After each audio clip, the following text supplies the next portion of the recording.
Hey, welcome back to the VinMan show, fans. Now we're probably down to all six of you after yesterday's episode. So this is part two of yesterday. Um, and if you missed yesterday, I was talking about trying to do part one and part two. And if I'm doing part two and you didn't see yesterday, now I got to bring you back up onto what we were talking about yesterday. I got to bring myself back up on what I was talking about yesterday. What was I talking about? Oh, yeah, I remember. I was talking about trying to keep these episodes down to 3 minutes, 3 or 4 minutes for an episode. Yeah, yeah, and I told you I probably can't do it, and I can't be apologizing for going over my time, and and the reason I can't do it. And I've talked about some heavy stuff here. I talked about, friends of mine dying. I talk about their life. Three friends. I can't give you a friend's whole life in less than 3 minutes. Good grief. That'd be like a eulogy going, well, oh yeah, Jim died. He wasn't married. He's survived by his mom and dad, and he did have six brothers and sisters, and oh, time's short. So we'll carry this on out at the gravesite, and boop, your 3 minutes are up. And then gravesite, yeah, yeah, yeah. So yeah, I remember that was really hard when I had to go out to a gravesite and to say goodbye to Lou, and that's really when it hit me really, really hard. Um, oh boy, when they lower the casket into that whole grave, and then they start shoveling dirt on it. Oh man, I about lost it. Our minds are, then that really makes you realize we're not immortal, and our minds our brains, our minds are very fragile, and there's kind of like at that time, it was like my mind was being stretched.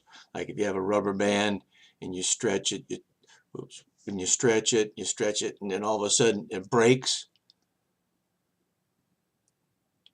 That's how my mind was feeling when Lou died.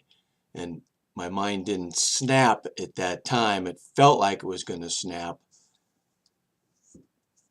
And fortunately, it didn't. But after that funeral, and I was saying, boy, if anybody else dies, I can't go to their funeral. So I was praying that my mom and dad wouldn't die, because if they died, I probably wouldn't have gone to their funeral, because I was just so shaken up by that funeral of a good friend of mine. And I can't tell you about Lou's life in 3 minutes. Come on, man. I can't tell you about my hospital stay in 3 minutes. Well, I suppose I could. If you meet me on the street and then you say, hey, man, how was your hospital stay? I'd say, well, it wasn't too pleasant, but, they fixed me up and they got me out, and then I'm doing well. Thank you. And that's probably where I would leave it. And these shows, I'm going in depth on heavy subjects that take a little longer than 3 minutes. If you want me to just, brush over it and just give a 3 minute show, I could do that. And I tell you what, most of my jokes are over 3 minutes. I could just come on every day and give you a good morning and then a 2.5 minute joke and be done with it. And I'm trying to stay away from jokes unless they're educational jokes. And I'm only giving you the best jokes of the year that I have. And I've been around a lot of years. So I go, oh yeah, that year, this was the best joke. You're getting the best of the best. But yeah, so my mind didn't snap when Lou died. I tell you what, it it it it, it did snap on me once, and I could, and then I looked at all those friends that came back from Vietnam. They went over there as free spirits, and they came back just, beat and whooped, and no longer free spirits, and no longer full of joy, and then the VA wouldn't give them any, psychiatric help that they really, really, really needed.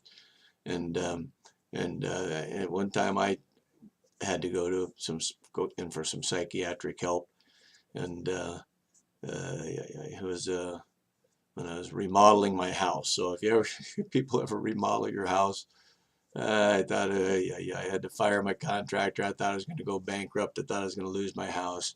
I ended up having to do a lot of work, and it was just stretching my brain, stretching my brain. And then all of a sudden, it snapped. And when it snaps like, tell you what, what it is like, when you have a clutch on your car, you have your gears that go in like this, and then you pull your clutch out to switch to a higher gear. It goes out, and then it goes back into a higher gear. Well, it seemed like to me when my mind snapped like that, when I let the clutch out and I pulled it was like leaving the clutch out, and when the clutch was always in, your gears are out. When your clutch is in, your gears are out. And then when you release the clutch, your gears go back in and start turning. But when I released the clutch, my gears wouldn't go back in. I couldn't function. And so I finally had to go to a shrink. And, of course, they gave me some pills. And I thought, oh, great, I don't want to be hooked on these pills.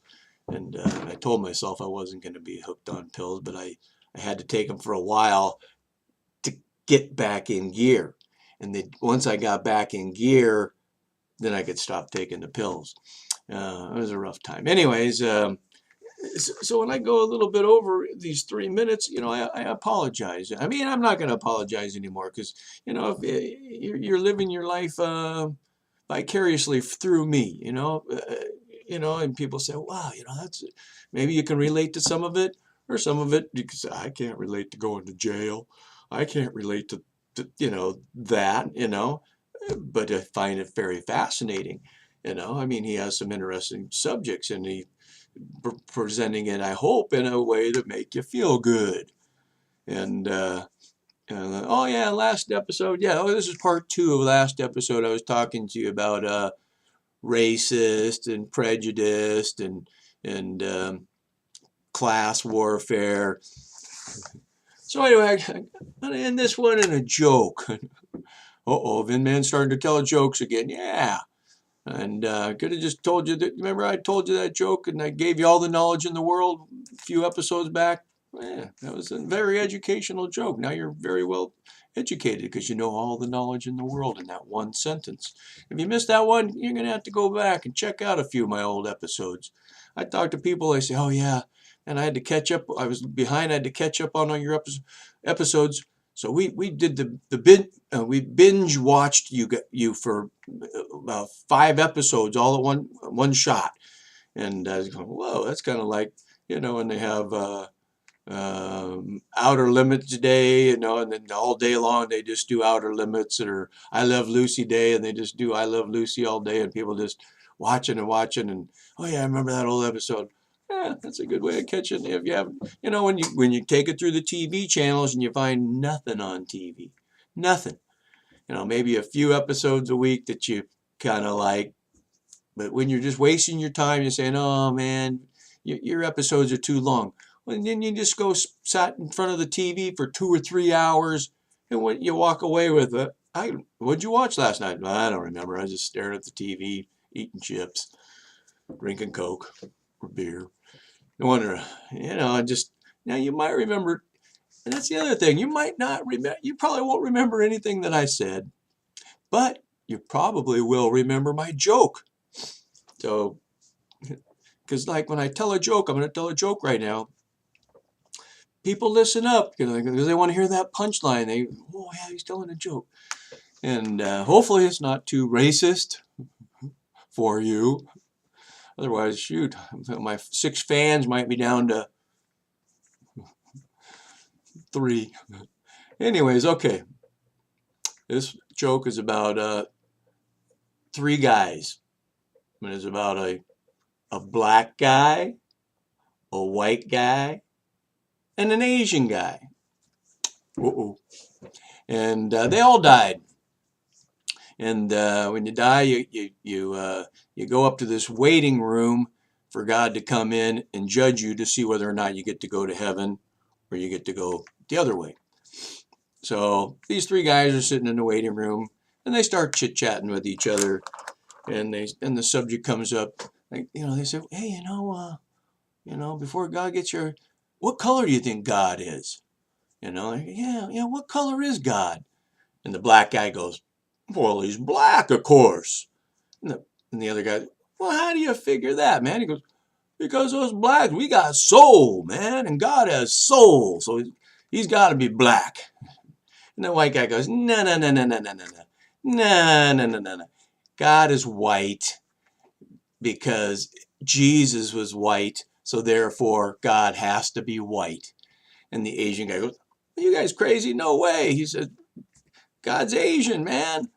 And they go, how do you figure that? He goes, look at all the Asians in the world.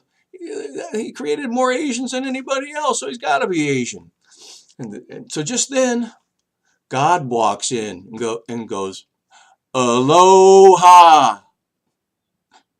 If you didn't get that, then ask somebody to explain it to you. Hey, and actually an Hawaiian guy told me that. From stage, he was a saxophone player, Michael Paulo, at Spaghettini, California. It's a small little nightclub. He stole that joke from, I think it comes out better if a Hawaiian tells that joke. No, another Hawaiian joke. Do we have time for a short Hawaiian joke? I was asking a Hawaiian guy when I was over there, going, man, the Hawaiian people, they really like to eat because they're, pretty big people. And he goes, he says, you know what? He goes, yeah, Hawaii, and you know why? And I go, no, why? He goes, because Hawaiian people, they don't eat until they're full. They eat until they're tired.